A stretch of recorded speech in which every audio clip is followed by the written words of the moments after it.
on est parti. Un petit script, 2-3 pages, après des petites bouteilles d'eau, mais...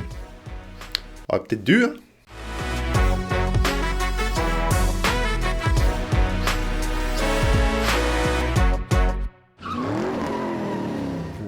Un poil de barbe.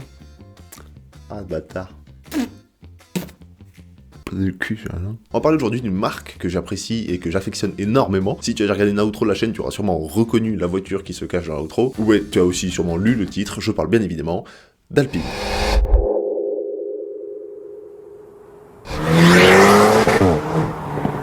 Alors, Alpine, c'est une marque qui a été créée dans les années 50 par un certain monsieur qui s'appelle Jean Rédélé. Alors il faut qu'on parle un peu de ce monsieur avant de parler d'Alpine en soi. Donc notre ami Jean, il est né à Dieppe et il est tout de suite dans le bain de l'automobile parce que papa Rédélé, son prénom Émile, eh ben il avait un garage, une concession Renault. Ah d'accord. Donc Jean, après avoir fait des petites études à HEC, il va reprendre le garage de papa. Du coup il va devenir le concessionnaire Renault le plus jeune de France. C'est qui le patron? C'est moi. Voilà, t'as déjà un peu cerné le bonhomme. Si tu veux cerner encore un petit peu plus le monsieur, il était du genre à dire « La course est le meilleur banc d'essai pour les modèles de série ». Et comme un certain monsieur Ferrari, il ira aussi dire « La victoire est le meilleur argument de vente ». Voilà. Et bien, du coup, le Jeannot, il commence à 28 ans à faire des courses, et il gagne même son premier rallye la même année, à bord d'un bolide, que dis-je, une fusée, une 4 chevaux. Hein? Bon, modifier un petit peu la 4 chevaux, hein, parce qu'elle claque des coups. Couscous.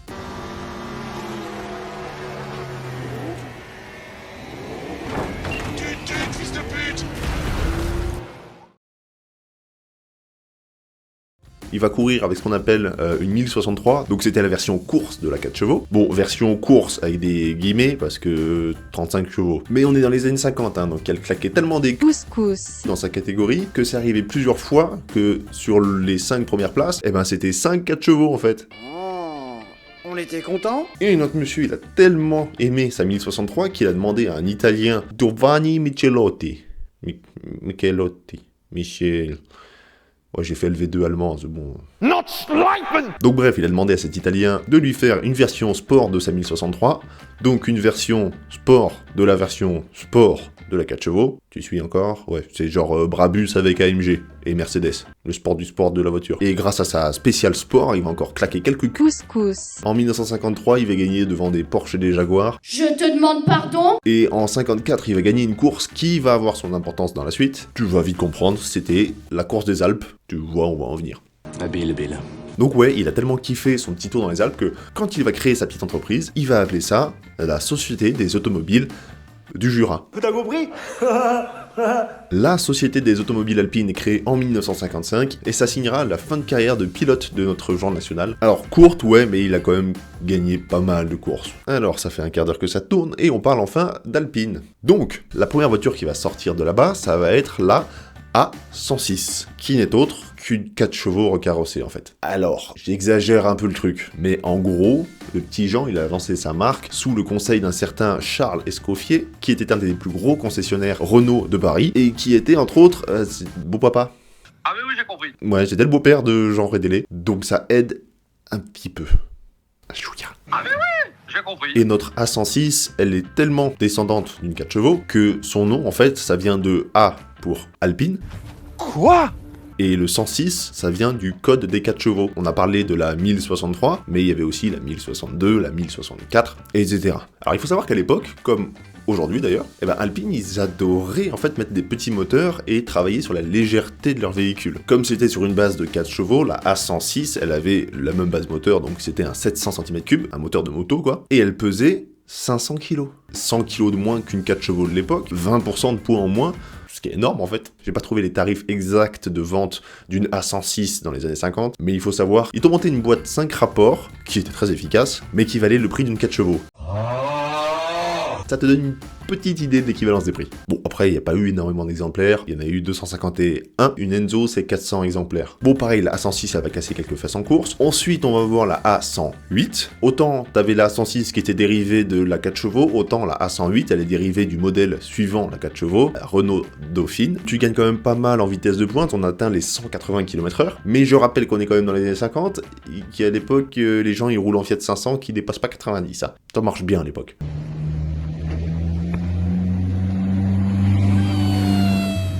La A108, elle prendra aussi le nom de berlinette. Alors, berlinette, c'est un terme qui a été inventé, entre guillemets, dans les années 30 et qui va être vachement utilisé par Ferrari dans les années 50 pour ses voitures de sport. Il n'y a pas de définition exacte pour une berlinette. On retient petit coupé sport 2 places, ça sera très bien. D'accord, faisons comme ça. Et là, on va parler du gros morceau d'Alpine, la première A110. Pourquoi cette voiture, elle a fait la légende d'Alpine? Eh ben parce que c'est une voiture de course sur route. Ultra légère, la coque elle est faite en polyester, c'est en plastique. Tu vas pas faire le kéké avec une A110 devant le casino en fait. Hein. Jolie jambe, ça ouvre à quelle heure? Les finitions sont en plastique dégueu à l'intérieur, déjà à l'époque, t'as aucune place, les poignées à l'intérieur c'est immonde, t'as pas de coffre, les essuie-glaces ils essuient mal, le chauffage il chauffe mal, mais par contre, dès que tu la mets sur piste, dès que tu la mets dans une course, c'est un délire. Elle pète le cul à tout le monde cette voiture. C'est la petite! Ils aiment les petits moteurs et la légèreté, et du coup la A110, elle commence avec un 1100, 1 litre 1 en fait, c'est une bouteille d'eau de 1 litre quasiment. Sur la fin, elle ira jusqu'à sur du 1 litre 8, 1800 cm3, mais elle va compenser tout ça grâce à son poids qui est hyper restreint, parce qu'on dépassera à peine les 700 kg, et en groupe 4, elle va proposer jusqu'à 185 chevaux pour 700 kg, ce qui donne un rapport poids-puissance génial en fait. Tu prends une Lotus Elise, J'écoute, qui est sortie 20 ans plus tard, une Lotus Elise ça marche déjà bien, j'écoute, qui fait le même poids que la 110, j'écoute. eh ben elle fait 30 chevaux de moins. Bon, la Lotus Elise n'était pas faite pour faire du groupe 4. Ah oui. Mais dans l'idée, tu vois ce que propose la voiture 20 ans plus tôt. Et grâce à cette voiture, eh ben Alpine devient champion d'Europe en rallye en 1971 et champion du monde en 73. Ouais.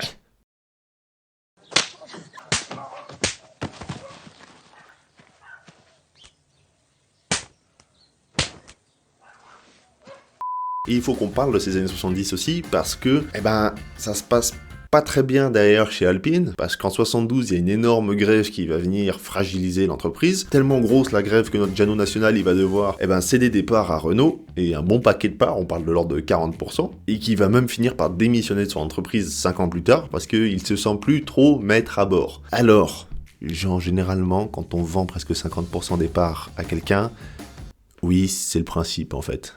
Ah oui, c'est vrai. Et après, bah, c'est doucement le déclin d'Alpine. Ils vont sortir un nouveau modèle, la A310, qui se veut moins course que la A110, donc un peu plus GT. Le seul souci, c'est qu'elle va devoir se confronter déjà à une petite marque qui est pas très connue, Porsche, avec sa 911. Et c'est surtout que cette voiture, elle sort pas fini. C'est la merde financièrement chez Alpine, donc ils se précipitent pour sortir rapidement cette A310 pour pouvoir renflouer les caisses, sauf qu'ils la sortent, elle est pas du tout finie. Donc ce qui fait que les premiers acheteurs de cette A310, eh ben ils se retrouvent avec une voiture qui a des problèmes de train, qui a des problèmes d'étanchéité, il pleut dans la voiture. La finition à l'intérieur, elle est encore pire que sur la A110, alors qu'elle se voulait plus GT que l'autre. Elle est pas fiable, elle est pas finie, donc là ça fait encore un gros coup dur pour Alpine. Aïe, coup dur pour Guillaume. Et il y a aussi un petit truc qui arrive dans ces années-là, hein, c'est ce qu'on appelle un choc pétrolier. Donc pour acheter une voiture de sport, c'est pas les meilleures années, hein. Et coucou 2022. Ouais, c'est pas les meilleures années pour acheter une voiture sportive. Ensuite, vu qu'on n'a plus notre ami Jean Rédélé, eh ben c'est Renault qui va sortir l'Alpine GTA, qui est entièrement faite par Renault cette fois-ci. Ce qui va pas du tout aider la marque en fait, parce que maintenant les modèles sont vendus non plus sous Alpine, mais sous Renault Alpine. Face à des Porsche 911, ça fait vachement moins envie. Non, je ne crois pas, non. Pourquoi? Pas envie. C'est comme si aujourd'hui t'achetais une Volkswagen Boxster ou une Volkswagen Cayman, ça fait moins envie hein, tout de suite. Et en 1991, ça sonne la fin de... Non, pas l'URSS, Alpine. Mais Je vais t'enculer. Je vais t'enculer et tu jouiras. Qu'est-ce que la démonétisation? parce qu'ils sortent la A610, qui est en fait une Alpine GTA recarrossée. Ils t'ont reprise la GTA, ils t'ont foutu les feux escamotables qu'il y avait aux US, et ils te la vendent 400 000 francs. Soit le prix d'une 911. Si tu veux un ordre d'idée pour aujourd'hui, avec la conversion en euros et l'inflation, 400 000 francs de l'époque, ça fait environ 100 000 euros aujourd'hui. Effectivement, ça peut dilater un petit peu l'anus. Ah ouais. Et après ça, on n'entendra plus trop... Non, pas de ça, d'Alpine.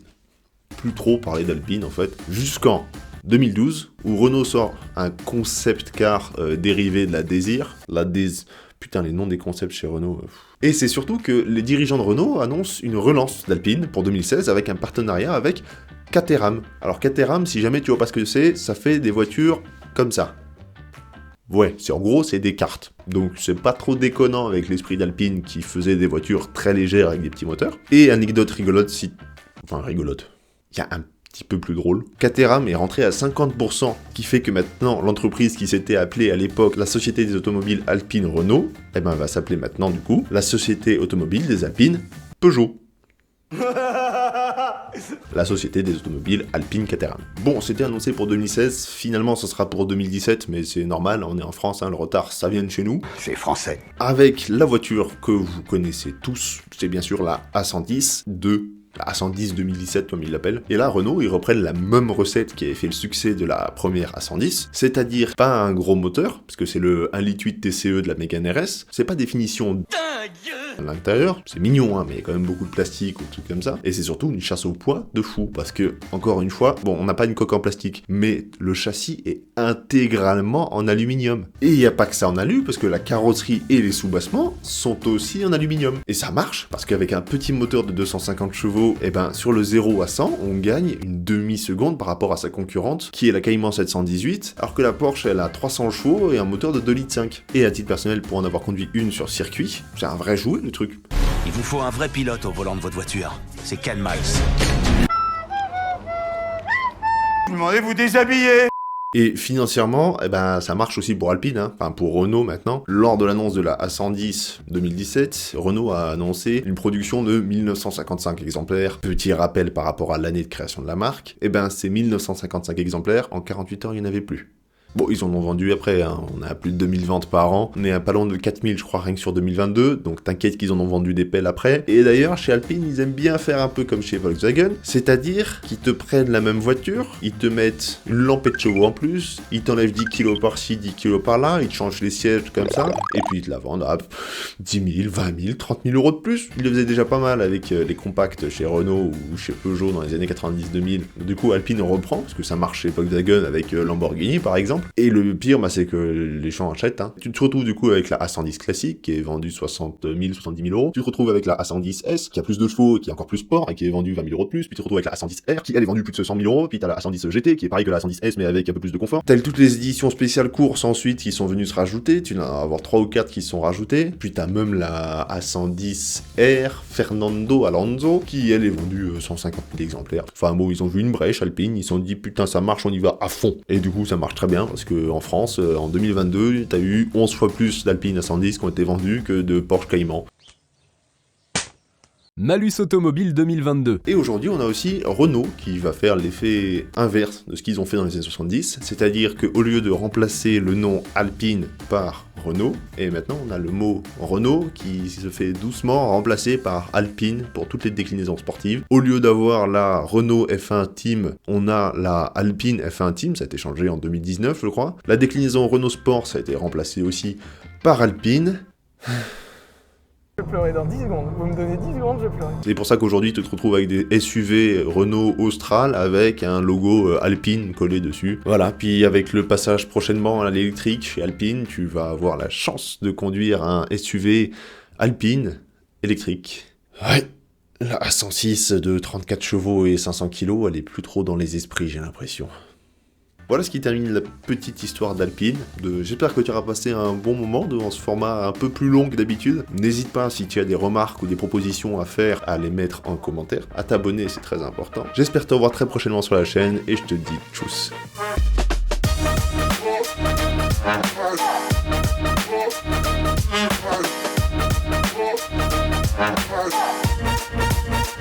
Yeah.